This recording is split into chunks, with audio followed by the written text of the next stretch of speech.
Hello everyone, welcome to only IAS. स्वागत है आपका 21 अप्रैल की प्रीलिम्स बूस्टर न्यूज़ डिस्कशन में। आज का पहला इंपॉर्टेंट आर्टिकल बात करता है नासा के इंजीन्यूटी मार्स हेलीकॉप्टर के बारे में। ये एक मिनिएचर रोबोट हेलीकॉप्टर था जो आपको यहाँ दिख रहा है। ये हेलीकॉप्टर मार्स में उड़ा और फिर लैंड हुआ, तो एक बहुत बड़ा स्टेप था। पहली बार कोई ऐसा आउटसाइड डिवाइस जो धरती से गया जिसने किसी आउटर प्लैनेट पे उड़ान भरी है। तो जिस रोवर के थ्रू ये गया था, किस रोवर से ले गया था ये, तो परसिवरेंस रोवर के थ्रू उसको ले जाया गया था मार्स तक। तो ये पहला टेक्नोलॉजी डेमोन्स्ट्रेटर है, यानी जो दर्शा रहा है कि ये भी काम किया जा सकता है, तो इसका भविष्य में बहुत ज़्यादा इस्तेमाल किया जा सकता है। तो ये असल में दिखता कैसा है, तो पहले ये देखते हैं।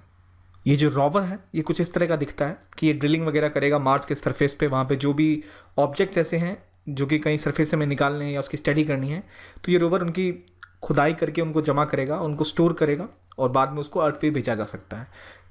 और इसी के साथ इसी ने वो कैप्चर किया हेलीकॉप्टर। वो हेलीकॉप्टर कैसा दिखता है वो भी देखते हैं अभी हम। और जो हेलीकॉप्टर यहाँ आपको दिख रहा है, ये छोटा सा हेलीकॉप्टर, ये बिल्कुल एक ड्रोन की साइज़ का था। इसने उड़ान भरी थी जो आपको इस वीडियो में दिख रहा है। इसी ने एक पॉइंट के बाद ऑब्जर्व किया था आसपास के सरफेस को, तो ये उड़ा और फिर लैंड हुआ। तो इसका इस्तेमाल हम बाद में इसी तरह के और कई ड्रोन शॉट्स या ड्रोन जैसे रोबोट्स या इस तरह के हेलीकॉप्टर्स का इस्तेमाल कर सकते हैं बड़े लेवल पे भी। तो ये एक टेक्नोलॉजी डेमोन्स्ट्रेटर है, जिससे हमें पता लगा कि ये टेक्नोलॉजी भी काम करती है। तो आइए अब देखते हैं जो इंपॉर्टेंट हमारी काम की चीज़ें इसमें वो क्या क्या हैं। तो पहले इस हेलीकॉप्टर का नाम क्या था, तो इंजीन्यूटी था। किस रोवर के थ्रू भेजा गया ये आपको याद होना चाहिए। रोवर का नाम था परसिवरेंस, राइट। और जैसा आपने देखा कि रोटेट कर रहा था ये, इसके ऊपर अपने नेविगेशन सेंसर्स कैमराज लगे हुए हैं ताकि कम्युनिकेट कर पाए, ऑब्जर्व कर पाए आसपास की चीज़ों को। तो एक्सपेरिमेंटल था और ये हमें बाद में पता चलता है कि मार्स मिशन के थ्रू हम छोटे छोटे हेलीकॉप्टर्स भी यूज़ कर सकते हैं on the surface of Mars. इसके अलावा जो रोवर था जिसको हमने देखा, परसिवरेंस रोवर, ये असल में छोटा सा रोवर है जो एक्सप्लोर करेगा किस क्रेटर को मार्स पे, तो उस क्रेटर का नाम है जेजीरो, ठीक है। ये जो नासा का मार्स 2020 मिशन है इसी के अंदर भेजा गया था। तो ये तीन चीज़ें इंपॉर्टेंट है, कौन सी क्रेटर पे स्टडी कर रहा है, हेलीकॉप्टर का नाम क्या है और कौन सा रोवर था। तो रोवर का काम क्या है कि भाई मार्स की जियोलॉजी समझना, कैसे वहाँ का लाइफ फॉर्म था। तो इसके लिए हम रॉक वर्क भी कलेक्ट वहाँ से कर सकते हैं, जो आपने देखा ही कैसे ये काम करता है। इसके बाद जो अगला इंपॉर्टेंट आर्टिकल है वो बात करता है सुदर्शन सेन कमेटी की। देखिए आरबीआई ने एक नई कमेटी स्थापित की है, सुदर्शन सेन कमेटी, जो काम करेगी ये देखने के कि भाई जो अभी तक एआरसीज हैं यानी एसेट रिकंस्ट्रक्शन कंपनीज हैं वो किस प्रकार से काम कर रही हैं। क्या इनका जो रेगुलेटरी फ्रेमवर्क है, जो लीगल प्रोसीजर ये फॉलो कर रहे हैं, क्या वो सही है या उनमें और एफिशिएंसी की क्या क्या संभावनाएं हैं। तो ये जानने से पहले इंपॉर्टेंट है कि आप समझे एसेट रिकंस्ट्रक्शन कंपनीज होती क्या हैं। हमें पता है बैंक लोन देते हैं, अक्सर कंपनियां लोन वापस नहीं कर पाती या उनका जो एसेट है वो एनपीए हो जाता है, यानी नॉन परफॉर्मिंग एसेट्स। तो जो भी नॉन परफॉर्मिंग एसेट्स कोई अगर कंपनी हो गई है जिसको बैंक ने लोन दिया है, तो एक तरीका है कि बैंक जाके खुद से उस कंपनी से पैसे की वसूली करे या उसको वो नीलामी हो उसकी, जो नॉर्मल प्रोसीजर होता है। तो उससे निकलने का एक ऑप्शन था कि बैंक अपनी उस एसेट को जो परफॉर्म नहीं कर रहा, जो एक तरह से कंपनी काम नहीं कर पाई, नॉन परफॉर्मिंग एसेट है वो, उसको बैंक्स एसेट रिकंस्ट्रक्शन कंपनीज यानी एआरसीज को बेच दिया करते थे। तो एआरसीज एक तरह की नॉन बैंकिंग फाइनेंशियल इंस्टीट्यूशंस है। ये फाइनेंशियल इंस्टीट्यूशंस है जो बैंक से जो उनका नॉन परफॉर्मिंग एसेट है उसको खरीद लेते हैं, एक रेट फिक्स होती है दोनों साइड से। उसके बाद ये एआरसीज ये डिसाइड करती हैं कि भाई अब इसको कैसे चलाना है या कैसे जो हमने खरीदा है इस पर कैसे प्रॉफिट कमाएं या किस तरह इसको दोबारा चलाया जा सके। तो पहले एक प्री डिसाइडेड रेट पे इसको बेचा जाता है। तो ये सिस्टम है एआरसीज का।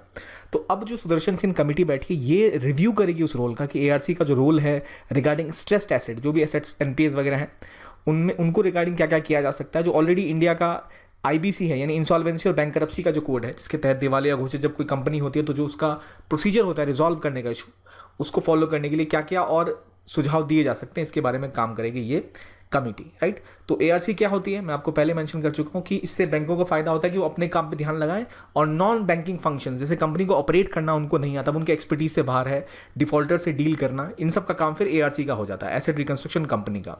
और इसके लिए ही कमेटी बैठाई गई है कि भाई इसको और एफिशिएंटली काम करवाया जाए। इसको रेगुलेट कौन करता है ये भी इंपॉर्टेंट है। तो लीगली ये सरफेसी एक्ट के अंदर फॉर्म हुई थी, राइट। सरफेसी एक्ट के अंदर इनको बनाया गया था और ये आरबीआई के सुपरविजन के अंदर ही काम करती हैं जो भी एसेट रिकंस्ट्रक्शन कंपनी या एआरसीज होती हैं। और इनमें स्टार्ट करने के लिए कम से कम आपके पास 100 करोड़ का मिनिमम नेट ओन फंड होना चाहिए और जो इनका कैपिटल एडवोकेसी रेशियो है वो 15% होता है।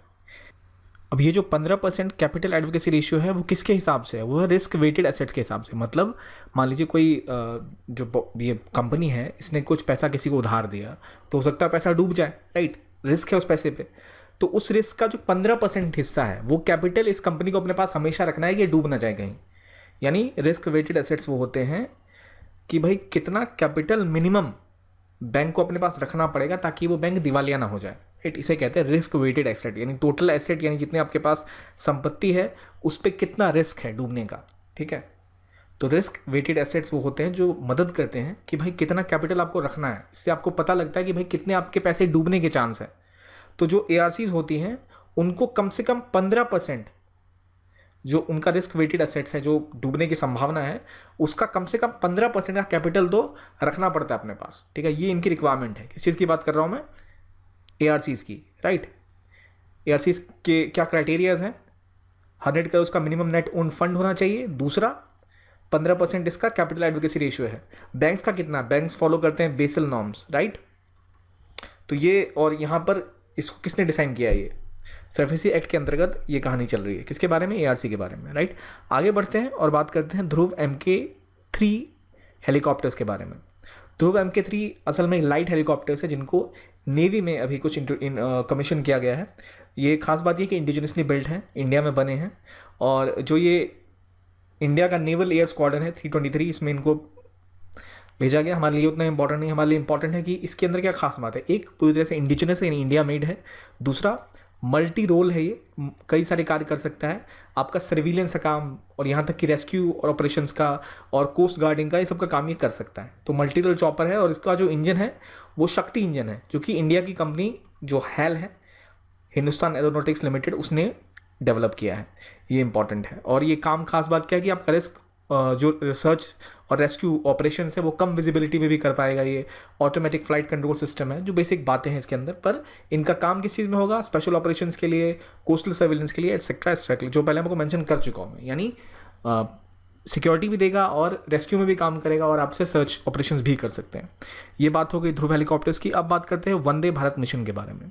वंदे भारत मिशन अभी तक का सबसे बड़ा एवैक्यूएशन मिशन इंडिया का बन चुका है। ये 2020 के मई में लॉन्च हुआ था कि जो इंडियन लोग बाहर कोविड में फंस चुके थे दूसरे देशों से, उनको लॉकडाउन से निकाल के इंडिया लाने की कोशिश थी। तो इसके अंदर उन जगहों पे जहाँ बहुत सारे इंडियंस हैं वहाँ पे इंडिया ने उनको एवैक्यूएट किया था। तो अभी इसका फेज़ 10 चल रहा है, और 1.1 लाख लोग इंडिया ने 1990 में जब गल्फ में वॉर हुई थी तब वहाँ से एवैक्यूएट किए थे। अभी जो नंबर ऑफ पीपल है वो 1.1 लाख से ज़्यादा लोगों को एवैक्यूएट किया जा चुका है। खास बात यह है कि इस बार जो वंदे भारत मिशन है, इसमें एवैक्यूएशन के अलावा कार्गो ओनली फ्लाइट्स भी गई है। यानी कि कुछ ऐसी फ्लाइट्स भेजी गई जिनमें केवल सामान भेजा गया, कि अगर कोई इंडिया के लोग फंसे हुए हैं कहीं, तो अगर उनको फूड शॉर्टेज हो जाए लॉकडाउन में, तो उनको सहायता करने के लिए गवर्नमेंट ने खुद से यहाँ से कार्गो प्लेन्स भेजे थे। तो खास बात यह है कि ये एक बहुत बड़ा मिशन था। तो हमें पता होना चाहिए कि अभी तक का सबसे बड़ा मिशन ये बन चुका है, जो कि एवैक्यूएशन में काम आया in India, right. Next is, इसी के हिसाब से ट्रांसपोर्ट बबल्स की भी बात कर लेते हैं। ट्रांसपोर्ट बबल असल में ये बात है कि दो देशों के बीच में, मान लीजिए इंडिया है और US है, दोनों देशों में कोविड को लेकर समस्याएं थी, लेकिन दोनों ने कहा चलो हम एक दूसरे के बीच में फ्लाइट सेवा शुरू करते हैं, बबल टू बबल, यानी India to US, US to India. तो इसमें कोई और कनेक्शन पॉइंट नहीं होगा, या फिर कहीं होगा भी तो वो भी बबल का पार्ट ही होगा। तो इससे खास बात ये होती है कि इससे टेम्पररी अरेंजमेंट है दो देशों के बीच में, कि भाई ताकि जो आना जाना है कमर्शियल फ्लाइट्स का या लोगों का आना जाना, ताकि अभी तो इंटरनेशनल फ्लाइट्स बंद है, इंडिया कह रहा है हम इंटरनेशनल फ्लाइट्स बंद करके रखेंगे, US कह रहा है हम भी बंद कर देंगे। तो कुछ देश तो इंपॉर्टेंट है ना भाई, उनके साथ संबंध बनाए रखने, तो वहाँ बबल टू बबल कॉन्टेक्ट बनाए गए, ट्रांसपोर्ट बबल्स।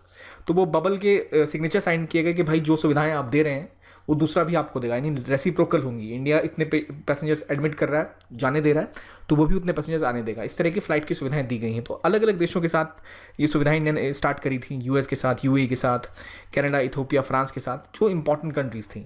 तो ये दोनों देशों की एयरलाइंस को विशेष सुविधाएं इसमें प्रदान की जाती हैं। It is transport bubbles, right. इसके बाद अगला आर्टिकल है national climate vulnerability assessment report के बारे में।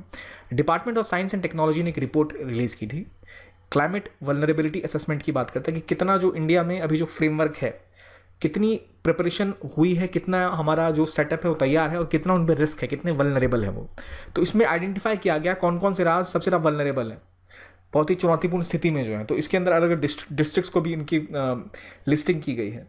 तो इसका फ़ायदा क्या होगा? खास बात, क्योंकि रिपोर्ट है, रिपोर्ट नेशनल रिपोर्ट है, कौन बना रहा है, किसने रिलीज़ किया, इंपॉर्टेंट है, department of science and technology.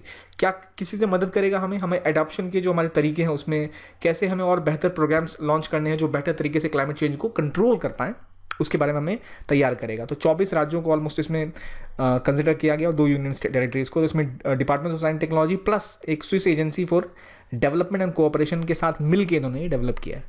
याद रखिए इंडिया में किसने रिलीज़ की, तो डीएसटी ने किया था, department of science and technology. इसमें कई सारे फैक्टर्स हैं जो दिखाते हैं कि वल्नरेबिलिटी किस लेवल पर है, कितनी जनसंख्या आपकी गरीबी की रेखा से नीचे रह रही है, नेचुरल रिसोर्सेज से कितना आपका इनकम शेयर है। अगर कहीं क्लाइमेट चेंज हुआ, लेट से बाढ़ आ गई, आप खेती करते थे तो आपकी ज़मीन बर्बाद हो गई, तो फिर आप नेचुरल रिसोर्स से जो पैसे कमा रहे थे, जो आपका इनकम का स्रोत था, वो तो खत्म हो गया। कितने प्रपोर्शन ऑफ मार्जिनल या स्मॉल लैंड होल्डिंग्स हैं, कितनी महिलाओं की पार्टिसिपेशन है वर्कफोर्स में, कितनी हेल्थ केयर वर्कर की डेंसिटी है कहीं पर। तो इससे पता लगता है कि अगर कहीं बहुत कम हेल्थ केयर वर्कर्स है तो वो ऑलरेडी बहुत ज़्यादा वल्नरेबल होगा। तो ये इसके प्रोमिनेंट की जो ड्राइवर्स हैं वो हैं। और जो रिपोर्ट का नतीजा आया वो ये आया कि सबसे ज़्यादा जो हाईएस्ट वल्नरेबल स्टेट है वो है असम, झारखंड, बिहार, छत्तीसगढ़, वेस्ट बंगाल, अरुणाचल प्रदेश। जो आपको पहले से ही आप अंदाज़ा लगा सकते हैं कि जहाँ भूकंप या तो बाढ़ ज़्यादा आती है या ज़्यादा जहाँ गरीबी है, वो रीजन्स अपने आप ज़्यादा वल्नरेबल हो जाएंगे इंडिकेटर्स देख के। जो लो वल्नरेबल स्टेट्स हैं उत्तराखंड, हरियाणा, तमिलनाडु, केरला, नागालैंड, गोवा एटसेट्रा, महाराष्ट्र, जो बेटर ऑफ स्टेट्स हैं।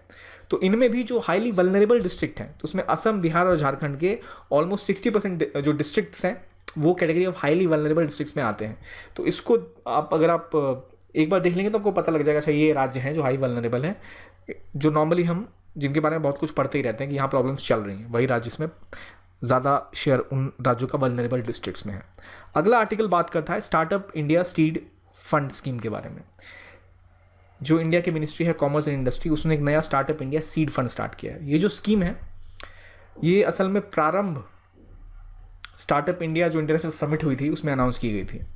तो क्यों भाई ये समिट हुई, क्योंकि स्टार्टअप इंडिया को 5 साल हो गए अब, तो ये उसके लिए स्पेशल सीड फंड देगा। सीड फंड मतलब जब आप कोई कंपनी स्टार्ट करते हैं, कोई नया चीज़ ढूंढते हैं, तो आपको पहले उसका प्रोटोटाइप बनाना होता है, एक सैंपल कि भाई देखिए ये हमारा है, इस तरह से एक मोबाइल काम करेगा, इस तरह से रिमोट काम करेगा, इस तरह से एक मोटरसाइकिल काम करेगी जो नई बनाई है हमने। तो उसके लिए आपको इनिशियली जो फंडिंग चाहिए होती है उसे कहते हैं सीड फंड। तो जो आपका कॉन्सेप्ट है वो आप डेवलप करते हैं, उसमें प्रोडक्ट का ट्रायल लेते हैं, उसका प्रोटोटाइप बनाते हैं, मार्केट में एंट्री देती है, कॉमर्शलाइज करने के लिए टाइम में आपको चाहिए, तो वो सीड फंड प्रोवाइड किया जाएगा जो इनक्यूबेटर्स है वहाँ से। तो ये कौन इम्प्लीमेंट करेगा इसको, तो department for promotion of industry and internal trade DPIIT ने एक एक्सपर्ट एडवाइजरी कमेटी बनाई है जो कि ओवरऑल इसको मॉनिटर करेगी, एग्जीक्यूट करेगी स्कीम को कि किसको फंड देना है, किसको नहीं देना है। तो फंडिंग के लिए जो भी इंक्यूबेटर्स होंगे इंडिया में, जो कि एलिजिबल इंक्यूबेटर्स जहाँ पे स्टार्टअप्स बिल्ड किए जा रहे हैं, जहाँ ये प्रोजेक्ट आप काम कर रहे हैं, वो फंडिंग देंगे जो भी स्टार्टअप्स ऐसा करना चाहते हैं उनको, ठीक है। तो जो भी इंक्यूबेटर्स होंगे उनको 20 लाख तक ग्रांट दी जाएगी कि भाई प्रूफ ऑफ कॉन्सेप्ट या प्रोटोटाइप डेवलप करने के लिए। उसके बाद 50 लाख तक इन्वेस्टमेंट दी जाएगी मार्केट एंट्री के लिए, कॉमर्शलाइज करने के लिए, कि एक प्रोटोटाइप डेवलप करना है वो चलो 20 लाख की फंडिंग मिली, फिर उसको बड़े लेवल पे मार्केट में लाना है तो उसके लिए भी 50 लाख तक की फंडिंग दी जाएगी। तो इसमें स्केल अप कैसे करना है वो सुविधाएं दी जाएंगी। डिबेंचर या let's say date link instrument दिए जाएंगे कि आपका शेयर होल्डिंग का भी सिस्टम हो सकता है, या और भी कोई तरीके इख्तियार किए जाएंगे जहाँ पे आप मार्केट में आपका स्टार्टअप एंटर कर पाए। तो ये सेटअप है इसका। नॉर्मली किसने लॉन्च किया, कौन इसको लीड कर रहा है, जो एक्सपर्ट एडवाइजरी कमेटी है वो कौन बना रहा है, ये हमें बताना चाहिए। किस मिनिस्ट्री के अंदर है, कॉमर्स इंडस्ट्री के अंदर आ रहा है, क्यों किया गया, 5 साल स्टार्टअप इंडिया के हो गए इसलिए किया गया, राइट। तो इसका ड्यूरेशन जो ओवरऑल ये ऑनलाइन पोर्टल भी बनाया गया इसके लिए ताकि जो इंक्यूबेटर्स हैं उसके लिए अप्लाई कर पाएँ। इसकी खास बात क्या है कि सिक्योर करेगा funding, innovation, transformative ideas, implementation और स्टार्टअप रेवोल्यूशन को तरह से शुरू करेगा। इसमें पूरा एक इकोसिस्टम बनाने की कोशिश है कि जहां टायर 1, टायर 2 और टायर 3 के भी राज्यों से या शहरों से लोग उठ के आएँ और ऐसा स्टार्टअप में कुछ इनोवेटिव प्लेटफॉर्म बनाएं जिससे उनको भी मदद मिले। अगला आर्टिकल बात करता है खजुराहो टेम्पल्स के बारे में।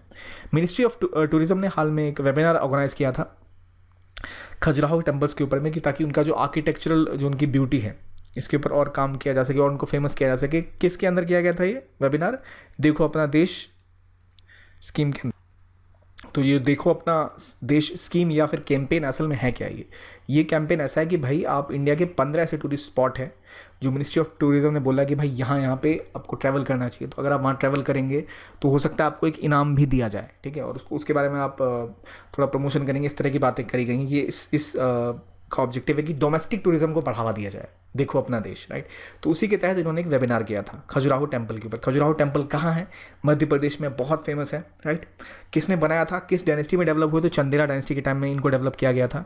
और ये असल में हिंदू और जैन टेम्पल्स का एक समूह है। तो हमें जो इंपॉर्टेंट चीज़ें थी कि देखो अपना देश क्या है, राइट, किस मिनिस्ट्री के अंदर है और खजुराहो टेम्पल कब डेवलप किए गए और कहाँ के रीजन में आता है, तो विंध्यास में होता है, ऑब्वियसली मध्य प्रदेश में, तो वो विंध्यास का रीजन है यहाँ।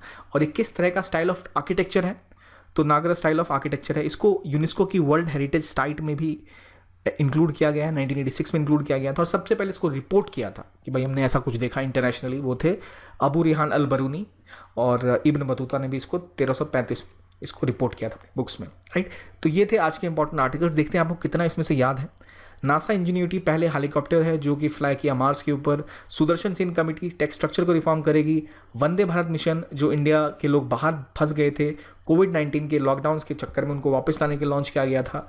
Startup India seed fund scheme financial assistance provide करेगा स्टार्टअप्स को, ये इंप्लीमेंट किया जाएगा एक एक्सपर्ट एडवाइजरी कमेटी के द्वारा। और खजुराहो टेम्पल है राजस्थान में। आई होप आपने सारे आंसर सही किए हों। तो आज के लिए इतना ही। देखने के लिए बहुत बहुत धन्यवाद and have a nice day.